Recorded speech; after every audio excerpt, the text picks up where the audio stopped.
Welcome back to Fast Tracks Facts. Today we're going to take a look at our favorite reorder methods. Let's dig in.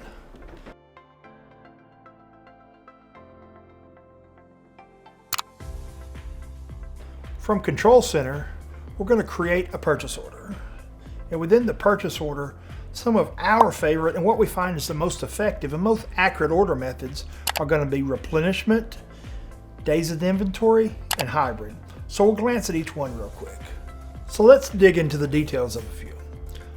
In the days of inventory, you're going to tell it how many weeks back of sales history to look at and then how many days worth of inventory you want.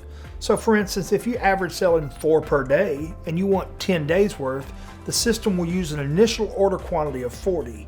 However, if you have 10 on hand already, it's only going to order 30 for you. This method is wonderful for items with a great sales history that you've had in inventory for a while. Now for items you haven't had in inventory for a while, you're going to need to use replenishment. Replenishment is just what it sounds. Order what I sold. So in this order method, you're going to tell it a date range to look at, generally a week or 2 weeks, and it's going to reorder everything you sold during that date range. So what do you do for items where some of them have been there a while, others are new?